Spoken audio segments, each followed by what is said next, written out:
orang yang paling fanatik sujud. Soalnya kalau suwun jenengan sing sujud. Wes sujud salat 5 waktu lah nikmati. Karena sekali kamu terbiasa mensifati dunia ini penting, nanti kamu akan lupa mensifati akhirat itu penting. Dan itu awal kamu tergelincir dari ansawa isabil, dari jalan yang benar. Makanya tadi pepatahnya orang sufi apa? An-nasu niyamun wa idza matu indah. Manusia itu tidur, kalau mati baru. Terus contoh kedua begini. Kenapa Allah begitu murka ketika orang tidak mengerti hak-haknya Allah? Bukan karena Allah anarkis atau keras, tidak. Memang secara akal pasti begitu. Saya sampai tak beda ini. Ya contoh gampang-gampang saja, tak wari logika. Kalau ada orang buta lewat kemudian nabrak tembok, karena apa? Karena buta kan? Buta itu maknanya apa? Tidak tahu. Akibat tidak tahu, nabrak tembok. Ya kan? Karena tidak tahu nabrak tembok, karena tidak tahu terjatuh di sungai, karena tidak tahu terjatuh di jurang. Sekarang juga sama. Orang karena tidak tahu pentingnya agama, tidak tahu pentingnya Allah, kemudian dia fokus ke duniawi. Akhirnya ya nabrak tembok. Natijanya sama enggak?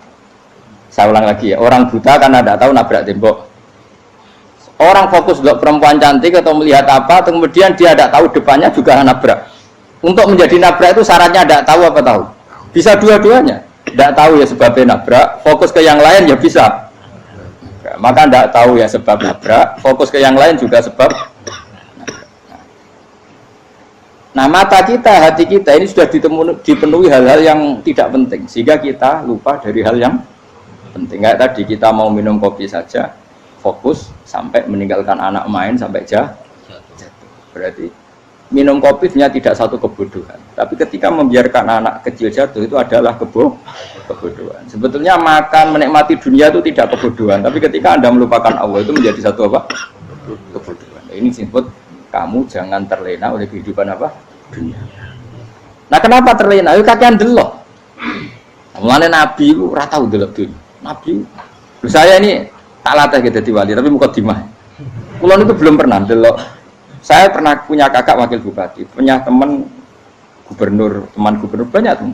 Kalau dulu susu rawani sih, mereka khawatir seneng. Nabi itu pernah, Nabi itu yang manusia pernah lewat itu. Kemudian tonggo-tonggone Nabi kebetulan pas pulang bawa unta-unta banyak. Itu Nabi melihat mungkin 0, sekian detik. Itu dilori pangeran. La tamuddanna ainaika ila ma matta'na bihi azwajan minhum zahratal hayatid. Jadi misalnya kayak rogen misalnya dulu wong numpak alpat pejabat ono sing bukakno enak aja nak jadi wong ngono iku. Kalimat itu direkam oleh Allah bahwa Mustafa pernah ngomong enake jadi wong iku numpak alpat ono sing bukakno. Tapi kan tetap kirim. Sehingga nanti di akhirat kalimat itu direkam misalnya nanti ternyata yang numpak alpat misalnya nyuwun sewu misalnya numpak alpat tadi tetap di neraka, kamu ya ikut di neraka. Karena dia menikmati alpat lali akhirat. Kue yang ngangen-ngangen kepengen seperti itu, maka poinnya sama. Kalau pun rokok bareng. Terus ada orang sujud di musola, melarat sujud. Kue tak pernah enak itu wong iku. Padahal sujud itu yang menjadi orang masuk surga. Terus kue ditakoki ning akhirat. Kue tahu angen-angen dadi wong sujud mboten nate. Tapi kue tahu angen-angen mewah nate. Yes, seneng ono kira-kira gitu. Lha iku latara undal pas kue roh ilmu yakin, pas wae mlebu neraka. Iki mulane tak ajari dini kiat-kiat supaya kira mlebu. Makanya latih melihat dunia kok juga kesuwen. Misalnya di konco jadi pejabat. Kalau nanti di keluarga pejabat sampai sekarang pun saya sering punya teman. Mboten nanti kalau melihat bahwa dia pejabat. Karena saya takut dosa. Saya melihat dia seorang mukmin yang sujud, yang sholat. Saya bodoh sekali kalau melihat dia pejabat. Karena itu tidak ada artinya di akhirat. Saya sampai sekarang yang saya melihat presiden orang yang mukmin, sehingga saya harus hormat. Saya melihat bupati orang yang mukmin, sehingga saya harus hormat. Melihat sampean ini wong sing mukmin, malah gue jalalan barang ini sudah mukmin plus. Jadi rasa tiga kartu pinter gue jalalan. Jalalan budul bisa gaya bisa. Budul ora ono maknane. Oh anu kaangger wong iso maca kitab kok. Jos lah. Jadi saya ulang lagi ya. Makanya saya itu nanti kalau sampean alim sudah kayak saya, itu pasti nggak bisa nggak kagum sama sahabat. Sahabat itu, apalagi Rasulullah ya tentu. Sahabat dulu aja yang gampang ditiru. Sayyidina Umar ketika ditusuk oleh siapa? Abu Lu'lu' siapa? Al-Majusi.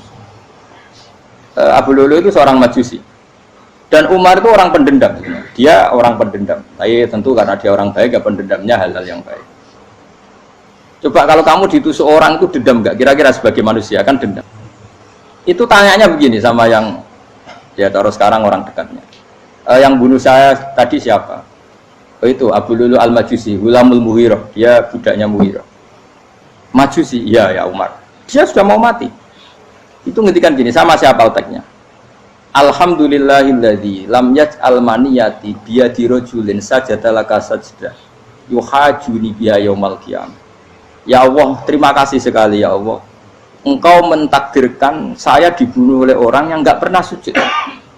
Kalau saja dia pernah sujud, maka dia berhak menuntut saya dengan sujudnya untuk masuk surga.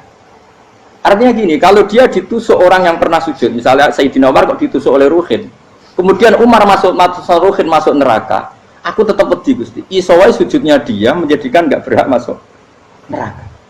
Artinya Umar sangat hormatnya pada sujud itu dia enggak berani. Jadi kira-kira kok Umar sujud kowe iku kira-kira rawani maksudno anak kowe mlebu neraka. Piye-piye di kekuatan sujud yang mempotensikan tetap dia masuk surga. Makanya dia seneng, dendamnya kesampaian. Syukur lah nak sing mateni aku ora tau sujud. Jadi tak patut nang neraka langsung gludeng ngono kira-kira gitu. Saking hormatnya ambek sing jenenge sujud. Tapi kita sekarang enggak. Rawong ning musala sujud, ya jeneng wong nganggur. Otak kita ini sudah PKI lah kamu. PKI halus. PKI yang tanpa kartu, paham? Makanya Allah kalau muji sujud, enggak sampean tak latih supaya baca Quran yang benar. Kayak apa Allah bikin Ka'bah? Kayak apa mulianya Ka'bah? Itu dibikin Allah untuk apa? Lil akifina wa ta'tusai warrukais sujud, dan untuk orang-orang rukuk dan sujud. Ketika Allah menurunkan rezeki di bumi dan di langit, itu perhitungannya Allah masih itu asli. Rabbana liyuqimus shalah faj'al afidatan minan nas tahwi ilaihim warzuqhum minas sama. Gusti, ben nak sujud ku kuat. Piye-piye menungso nak ramangan ra kuat. Nak is kuat, dia tenaga yo ben sujud. Liyuqimus shalah. Ketika Allah muji orang baik, atau ibunal abidunal hamidunas saihuna satruse arraqiunas sajid. Yang rukuk yang sujud.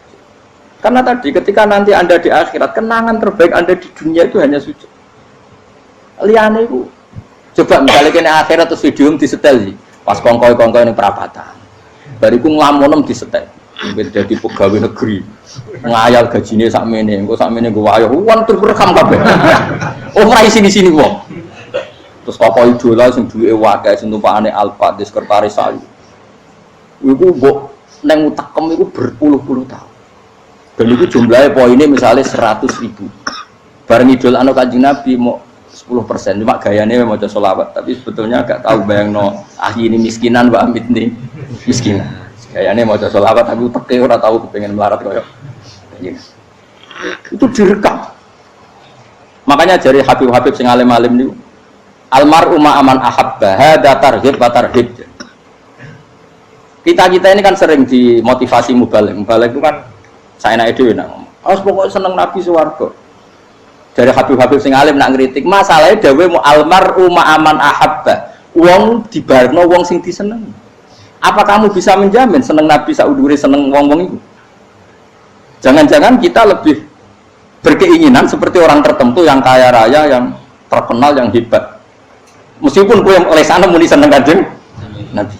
Jangan-jangan status cinta kita terbukti ke orang itu.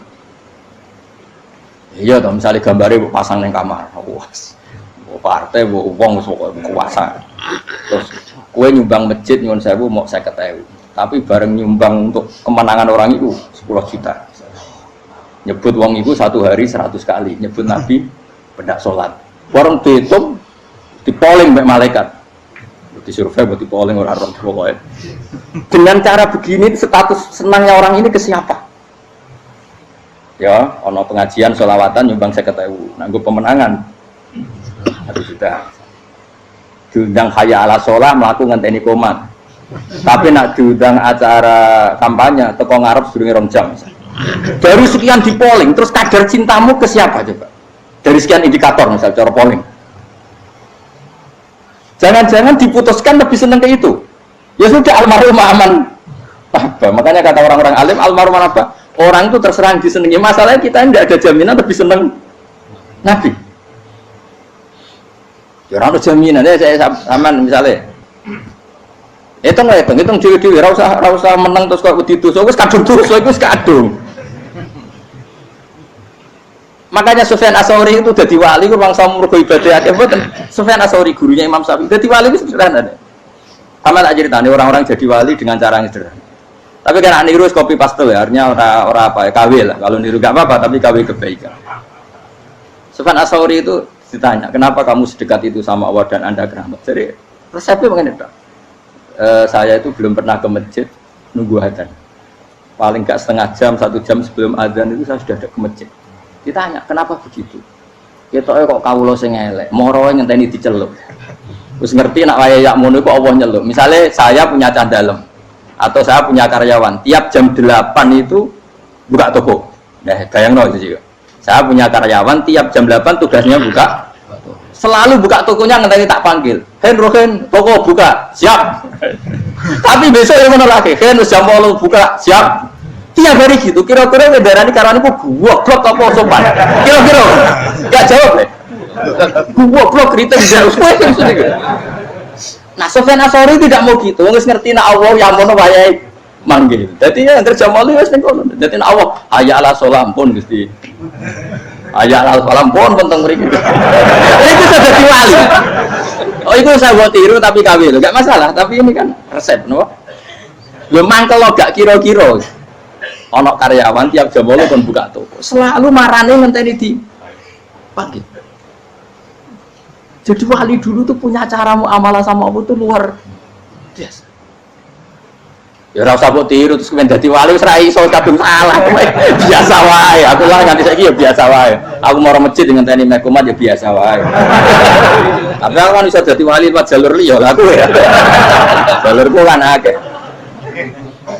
Mulang ya mari wali, sabar ning coba ya mari wali. Jane ana jalur, fikir ya mari wali kan. Wae kan loro, fikir loro. Dadi Imam Adil ya wali, di bojo judes yo wali, masyhur. Ana wali ku barokah di bojo judes. Iku ya jalur dadi wali. Wah lebih ngeri lagi. Ngeri tenan nganti akhirat dijak wedi. Jadi anak jatuh apa kan?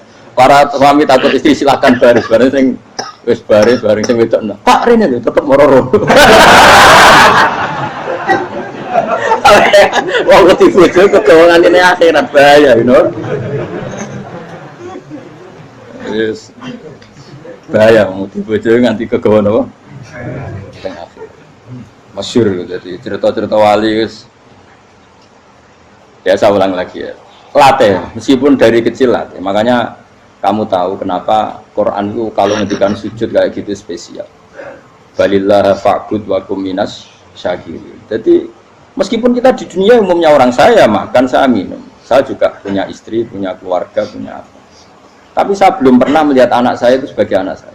Saya kalau melihat anak saya ini teman sujud saya, nanti yang meneruskan sujud saya. Saya tenan kulon bolak-balik ditanya istri saya dan agak-agak marah. Gus Pak, kenapa kamu hormat sama anak sampai gitu? Kalau nanti manja gimana? Kalau terlalu manja, saya bilang itu udah anak saya. Itu nanti yang meneruskan sujud saya, meneruskan rukuk saya. Saya nanti pasti mati dan saya butuh di bumi selalu ada yang sujud sama Allah. Dan itu yang paling dalam otoritas saya itu anak saya. Orang lain itu enggak dalam otoritas saya.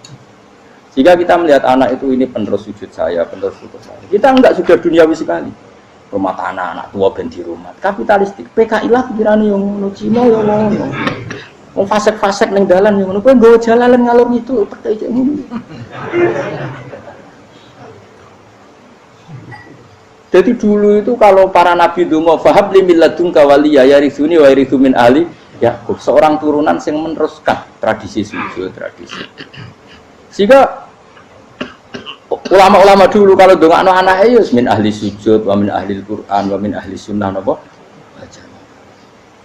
Gak apa-apa, gue seneng dunia gak apa-apa. Ora usah tak warai gue seneng dhisik. Paham? Dadi ora usah. Ora usah cara Gus Bak ra apa-apa. Ora usah tak arani ra apa-apa, wis mbok lakoni. Makanya pulau suwon sangat. Sujud itu luar biasa. Nanti kamu di akhirat, kenangan terbaik Anda di dunia adalah pernah apa? Sujud. Bayangkan kalau itu jadi orientasi Anda. Anda berpolitik, cek melok partai Gerindra, cek Golkar, cek PDI supaya jadi penyuara sujud tidak dilarang di Indonesia. Karena umat Islam mayoritas, saking mayoritasnya sampai pejabat rasolat terawani, kalau pejabat rasolat bakal dipilih. Itu berarti kamu berpolitik niat bikin satu pressure supaya standar orang benar adalah sing nopo sujud itu ya benar. Kok yang kaya kerja biar bisa beli tanah untuk masjid, yang orang miskin ikut menopang supaya masjid itu berdiri. Semuanya orientasinya menuju apa? Sujud. Jadi tidak sujud itu harus jadi wong khusyuk sing goblok terus sujud terus. Tahu-tahu negara dikuasai komunis misalnya, terus akhirnya sujud gila. Termasuk menciptakan satu suasana Islami di negara ini juga berarti menciptakan keberlangsungan sujud. Karena dengan suasana Islami berarti sujud tidak dilarang, bahkan dianjurkan dan sebagainya. Ini penting saya katakan karena kalau tidak diingatkan ruwet. Nabi itu pernah punya anak dalam. Anak dalam itu setelah mau boyong terus santri itu ditanya, kamu minta apa sama saya? Ya Rasulullah kasih waktu 1-2 hari mau saya pikir. Karena yang menanyakan orang yang sayyidul awalin wal akhirin setelah sekian 2 hari, minta apa kamu? Jalur Anda gak tanggung-tanggung. As'aluka murafaqataka fil jannah. Saya minta jadi temanmu di surga. Oh Nabi kaget tuh. Kok kalian diwarai wong? Mboten terjemah. Kok Nabi diwarai wong ndak ada ya Rasulullah. Terus kenapa kamu minta itu? Kata tadi, kalau saya minta dunia itu nanti zailah, dunia itu pasti hilang, faniyah pasti hilang. Maka yang abadi adalah saya jadi temanmu di surga. Tapi apa kata Rasulullah Jabir? Fa'inni ala nafsika bikasrotis sujud. Ya sudah, kamu bantu saya, kamu memperbanyak sujud. Kayak apa? Nabi pun mintanya fa'inni ala nafsika bikasrotis sujud. Saya bantu untuk menolong diri kamu memperbanyak apa? Makanya di pertama surat turun itu ada wasjud, kamu bersujud dan kemudian mendekatlah kepada Allah. Tapi sekarang enggak, karena kita kena hijab duniawi, mitra penting, semuanya penting dan semuanya penting itu makna di hati kamu adalah hadun. Bahkan ngidolakno kiai perkara hadun nafsu, kowe nak dadi kiai gede. Wah, teko ditolak al-badru. Wale napu pidato MC ne muni Saiful Fadilah wal Karomah, mbah sauni-unine MC. Baru disangoni dihormati. Tekan muji ulama wae dari segi dunia. Ya, baru iso wayo akeh macam-macam. Utek nek selek, tekan muji ulama wis dari segi. Makanya saya ini termasuk ulama. Kalau kan saya ngebres biasa. Kalau jarang kerso di panggungnya seneng dulu. Supaya semua ulama udah dipandang secara apa? Dunia. Saya sampai sekarang ngedus anak kula biasa. Teng pasar gitu biasa. Kalau marung teng pasar mangan gitu biasa. Nak seneng kula ben atas nama wong alim karena apa? Kalau kita terlalu menikmati duniawi, lama-lama orang seneng ulama juga dari sisi dunia. Keren dadi kiai teko disualami dicucupi munggah. Ya enggak apa-apa itu enggak dosa, tapi takut saya utek elek-elek ini ngejolakno perkara duniawi, show-nya itu lho. Jadi ngene tak pikir teko ngaji bar wis warmu paham karepmu ora karepmu. Mulang ngarep ngaji karepmu. Mesti rugi gue ya, aku tenang aja aku. Ben orang itu latihan ikhlas, kenapa? Latihan. Kalau kadang gitu protes be tiang. Gus, jenengan sekali-kali nak tidak tak derek nus ke umum. Aku itu tidak mengharamkan itu, menaik keluar dereng tua. Dereng haji malah turun, topa menaik. Jalan era roh, dereng kiai malah nyala. Ngurusin tahu tak mendarat nang kota, akan sepeda motor kan terno ning gone Malibu. Dalane ora ro malah njuk nerang. Lha kene jalan akhirat ora ro donya ora ro. Lah tak kowe wong iso urip. Jalan donya ora ro, jalan akhirat ora mbok ro iku opo. Repot. Jadi kenapa saya tidak mau, bukannya menolak, saya senang kalau kiai-kiai terhormat, senang sekali. Saya senang kalau ada ulama dihormati, karena supaya jadi tradisi ulama itu terhormat. Tapi jangan semua ulama mau dihormati, nanti lama-lama jadi siklus. Tekan mencintai kiai saja karena fasilitas. Saya senang jadi imam masjid akbar, masjid Istiqlal, imam besar. Seneng mergo kenal presiden, datang dikawal, seneng dadi sukses, wah keren sholat ngarepe Ka'bah, teko dikawal askar. Ya kalau seneng karena itu kan berarti menjadi dunia. Itu sirinya kenapa Rasulullah ketika ba'da Fathi Mekah sudah menguasai Mekah, sudah naklukkan Mekah Madinah. Nabi itu satu hari terbiasa mau sarapan saja kadang nggak ada yang dimakan. Tanya ya Aisyah, apa saya bisa sarapan? Enggak ya Rasulullah. Ya sudah saya tak puasa. Supaya tetap terkontrol bahwa umatnya mencintai beliau bukan karena kebesaran. Itu Rasul. Itu setelah periode Mekah loh, jangan kira itu periode Medina. Apa? Itu periode apa? Medina loh. Periode yang setelah Nabi punya segala. Tapi Nabi tetap seperti itu. Kenangannya Aisyah sebagai istrinya apa coba? Dia cantik sekali. Aku tahu jajal turun ngarepin Nabi terlentang. Ya Nabi tetap sholat. Nah beliau sujud sikilku tak ingkretno. Nah beliau ngadeg tak lonjoro meneh. Jadi Aisyah wa ana muqtaridotun bene adi turu terlentang. Jadi cara ya sudah terlentang. Nabi nak sholat suwi dia tetap sholat. Tapi di bojo ayu ora ngara sholat. Bojo elek ora sholat. Bojo elek menjunut menawa. Sekali ora kena go contoh kasus itu wong kasus. Kowe di bojo ayu prawan turu karepku siksa salat ora bos misale lho.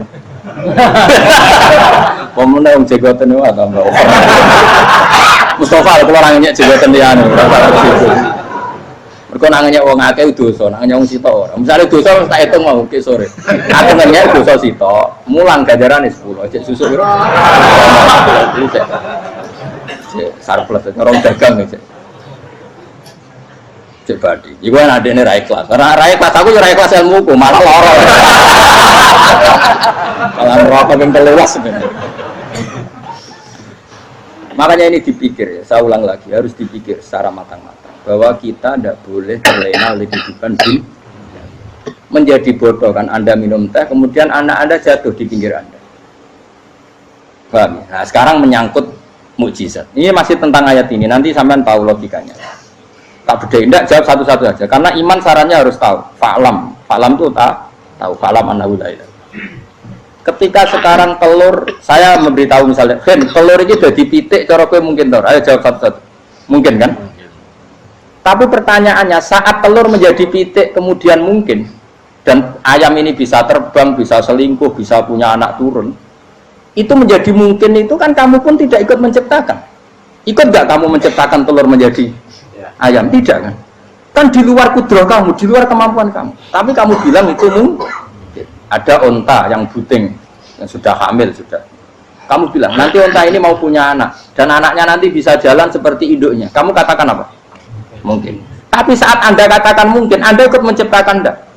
Enggak kan? Tetap itu kudrahnya Allah. Tetap itu. Maka para nabi itu tidak tahu bedanya antara onta yang keluar dari indukannya dan keluar dari batu. Itu syaratnya jadi nabi, syaratnya jadi wali. Nah, saya kira ono nabi. Makanya Nabi Soleh ditakoki, bukti nak kudrahe pangeran iki. Lah kamu minta apa kata Nabi Soleh? Silahkan ada unta keluar dari batu itu. Nabi Soleh bisa. Ya tenan terus unta keluar dari batu. Terus kaumnya gawok. Wah kok hebat tenan unta metu kok batu. Jare Nabi Soleh, ya padha karo unta lahir kok indukane. Bedane apa? Ya beda. Lah bedane apa? Metu kok watu kok ora melok gawe.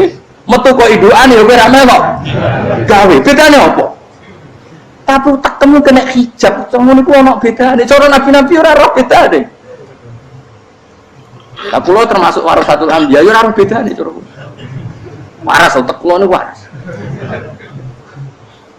Lho lha yo misale kowe cara iman seperti itu yakin dadi wali. Wes amatir lah wali swasta lah, pokoke wis dadi wali. Jadi manusia itu lucu, sesuatu yang dia pun tidak bisa, itu sok bedakno. Kalau telur menjadi ayam mungkin.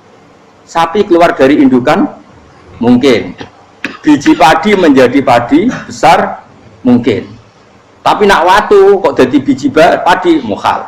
Lu saat yang dikatakan mungkin itu apakah manusia ikut memberi? Tidak kan? Ikut menciptakan? Harusnya kan dia bilang, yo aku menyaksikan itu karena ada kekuatan X yang menciptakan itu. Harusnya dia kalau mau konsisten kan, saya tidak bisa menciptakan telur jadi ayam, tapi ada kekuatan lain yang menciptakan. Dan saya tidak bisa. Jadi telur keluar dari ayam ya kita tidak bisa menciptakan.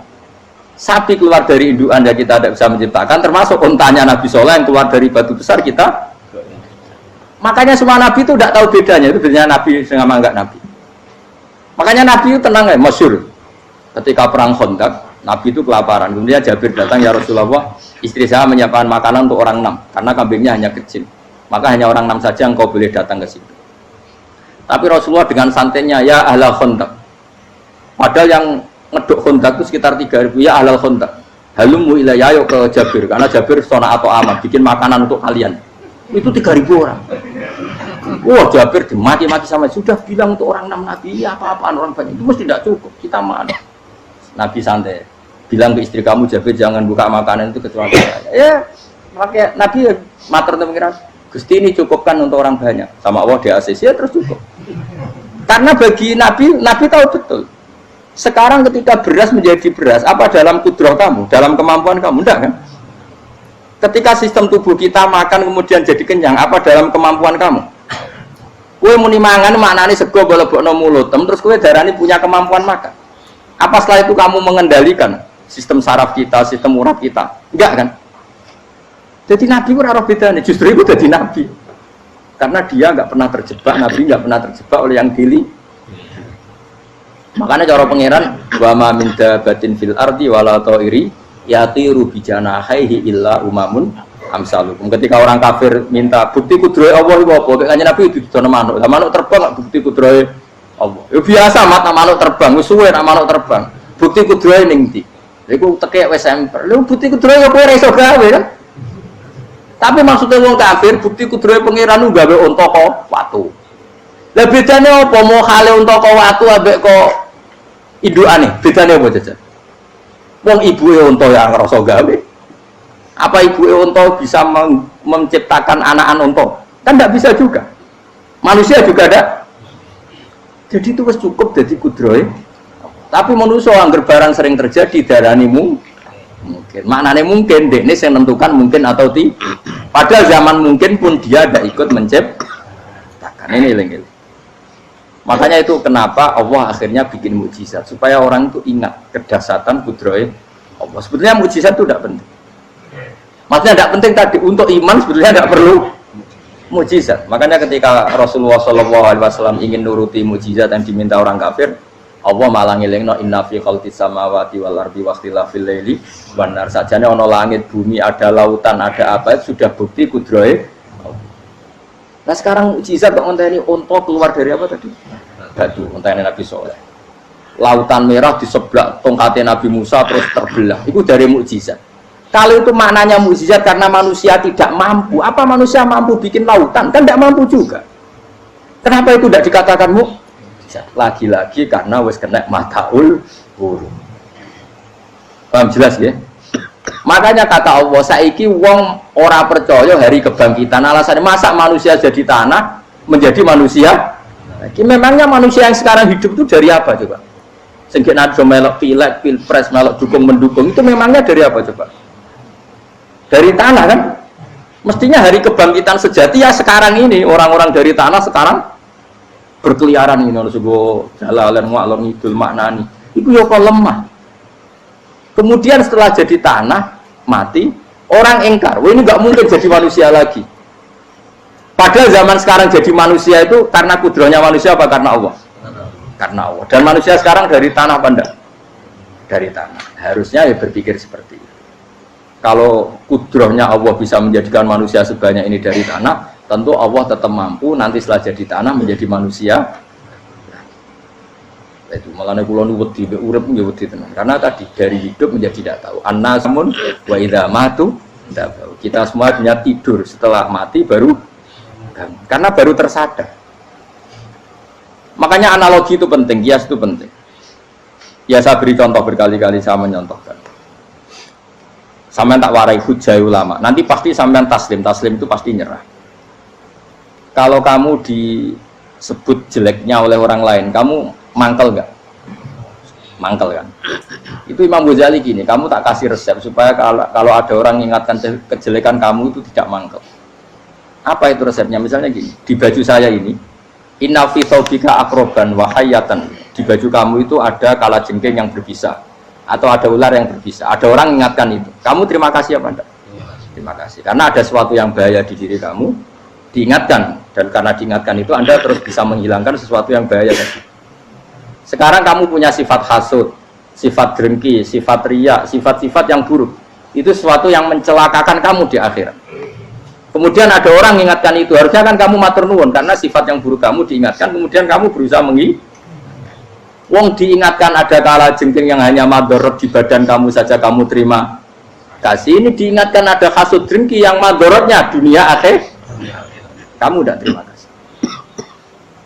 Jadi itu ulama dulu, jadi kalau bikin hujah itu gampang sekali. Jika ulama dulu kalau berdebat kemudian diingatkan temannya, kalau dia salah misalnya, itu ya tenang saja, karena mereka cukup punya akal, punya analogi untuk nganggap itu biasa. Kayak diingatkan ada kala jengking di tubuh kamu matur nuwun nggak sama ingatkan?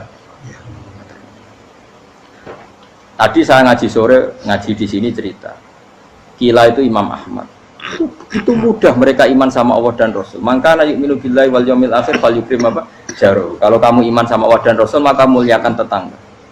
Itu ada seorang ulama dipanggil tetangganya, ayo ke rumah saya. Setelah sampai, dah pulang saya tidak jadi butuh. Sampai di rumahnya dipanggil lagi, ke situ lagi, dah pulang lagi saya sampai 3 kali. Itu si ulamanya senyum-senyum santai.